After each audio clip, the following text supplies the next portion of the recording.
If you don't want to know.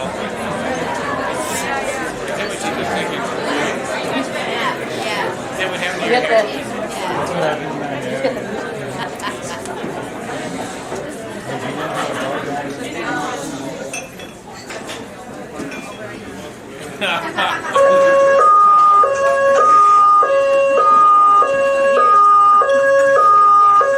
Coming up next, The Pulse, with host Barbara Dodd and tonight's guest, Dr. Sarah Bellum of Operation Miracle. They will be discussing the Yukon Grown Brain Transplantation Program and how it will change our thinking. Join us as we explore the frontiers of brain mining, including a look at past failures and future triumphs.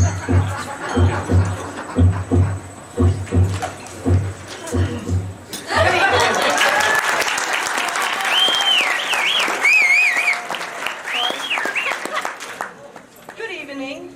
My guest tonight is Dr. Sarah Bellum of Operation Miracle. Not only is Dr. Bellum a Yukon pioneer in neurosurgery, she is the founding president and CEO of the Yukon Headhunters Foundation. Welcome, Dr. Sarah Bellum. We're so glad you could be here. Would you start by telling us about Operation Miracle? Thank you, Barbara. Operation Miracle is a homegrown brain transplantation program pioneered, tested, and implemented at Whitehorse General Hospital with funding provided by WGH. That's the Yukon Headhunters Foundation. Really? Did I hear you correctly? You are transplanting human brains at Whitehorse General Hospital? Yes, I am, and have been doing so since August of this year. Why brain transplants? I would have thought that our other surgical procedures would have a higher priority. There are several reasons for brain transplants, but first and foremost, the Yukon Party was asking for them to help both themselves and their friends. Plus, we had a great deal of public support for the project. Larry Bagnall's office even chipped in a few bucks. What do you think is creating all this interest? Well, it's fashionable for starters, but also our transplant candidates are hoping it may give them an intellectual edge during question period, plus help with making small talk at their Christmas parties. From a fiscal point of view, there may be some cost savings realized if we just give politicians new brains rather than have elections every 4 years. This is a remarkable feat for a place as small as Whitehorse. Why do you think the demand is so much greater here than in other urban areas in Canada? Oh, I think that answer is straightforward. On a per capita basis, we have far more politicians than down south, and these politicians are the ones clamoring for new brains. Can you give us an idea of who might be on your waiting list? Well, that's confidential information, but just between you and me, I've heard names like Cad Blathers, Archie Lang, and maybe even Craig Tootin if he doesn't stop talking about running in the next election. What about Joe? Joe who? No, there's a Jim, but I don't think there's a Joe yet. Do you anticipate any problems with people jumping the queue? Oh yes, there have already been rumors that Dennis Fenty may be receiving one of the next transplants because he donated the town of Watson Lake to the fundraising campaign. Donated the town of Watson Lake to the YHHF? That's what I've heard. The whole town of Watson Lake, as well as his Chrysler, because they were both giving him some problems. Strangers are accosting politicians on the streets. They're insisting their MLA get a transplant, and are even donating to Operation Miracle to move their representative up the list.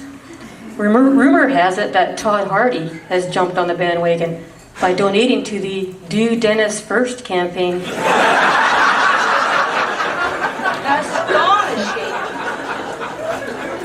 Organs for transplantation are in such short supply around the world, how do you expect to secure a supply of such a precious resource? We are incredibly fortunate to have a highly skilled team of laboratory technologists at Whitehorse General Hospital.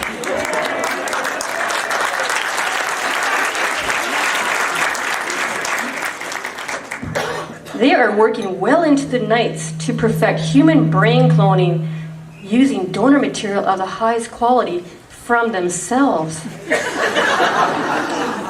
To date, they have perfected and streamlined the process, so we now have a supply of brains to choose from. Unfortunately, the lab has not been a recipient of any fundraising dollars, so this may create difficulties keeping up with demand. Cookies! Get your cookies for brain transplant research! So all of the brains for transplants are Yukon grown, so to speak?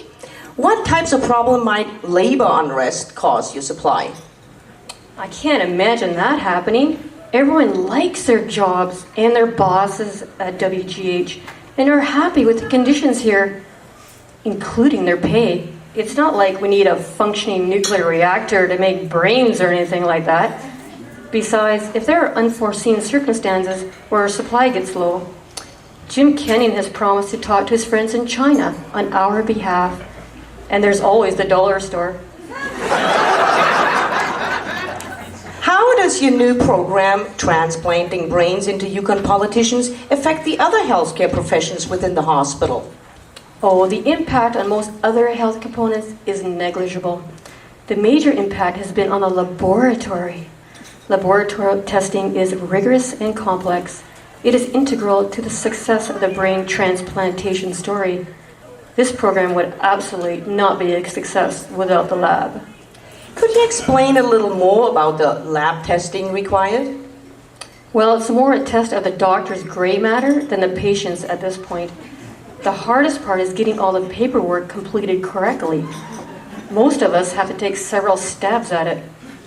Our cameraman captured this footage earlier today of Ms. Stickler advising Dr. Wackenstein about lab requirements for brain transplant. Ms. Stickler is well known for her dedication and anality.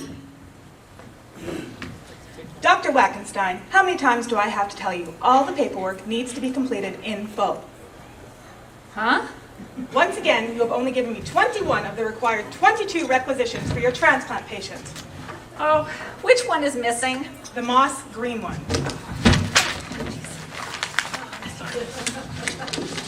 Oh, here it is. That's not moss, that's jade. And look here, you haven't filled out this one properly. What's missing? The patient's bank account information, his PIN number, his password, his reminder question for his password, his mother's maiden name, his life insurance certificate, and his named beneficiary. I'll have to phone the office for those. And look at this. None of it has been ordered in Meditech. Do you think we're your secretarial service?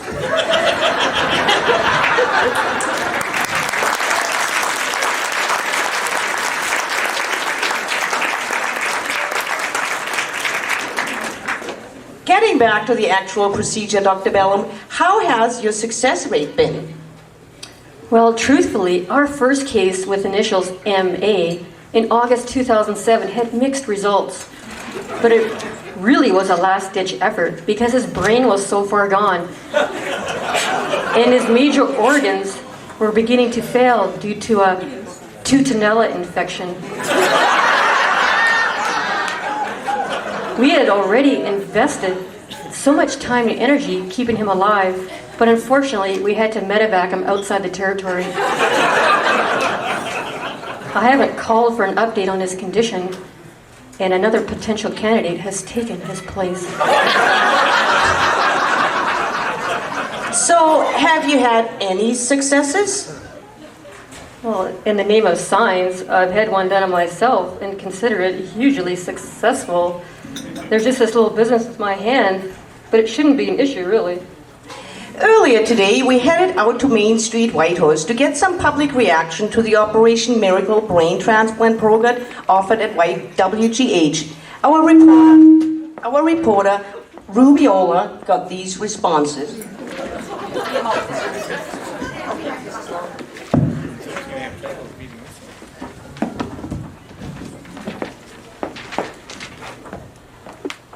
Do you realize that Whitehorse General Hospital is now offering brain transplants? Way cool, man. Can I get one before finals? My, it's very quiet on Main Street today. It just seems like there's nobody around. It must be super bingo night. Oh, wait, wrong outfit.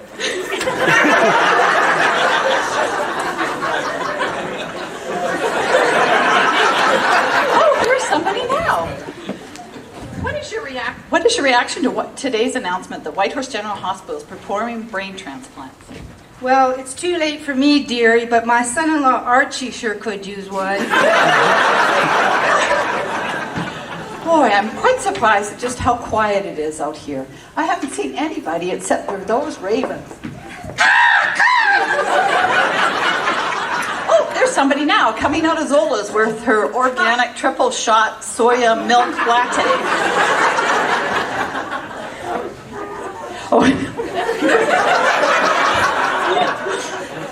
Whitehorse General Hospital is now doing the brain transplants. What do you think of this? Will this accelerate the melting of our northern glaciers?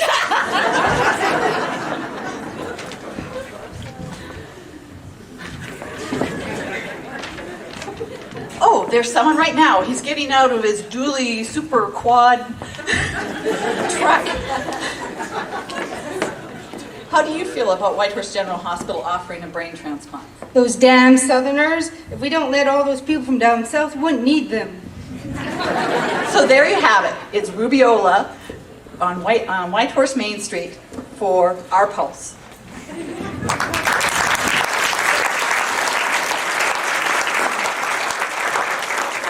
Thank you for that, Rubiola. Now I want to thank my guest, Dr. Sarah Bellum, for coming to the show today and talking about Operation Miracle, the groundbreaking brain transplantation surgery being pioneered at Whitehorse General Hospital.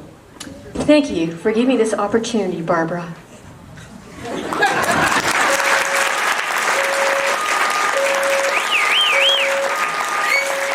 you for joining us for this week's edition of The Pulse. Tune in again next week when Barbara Dad will be talking to Dr. Cy Clotron about the shortage of radioactive isotopes and the nuclear impact of the looming crisis on the Whitehorse General Hospital.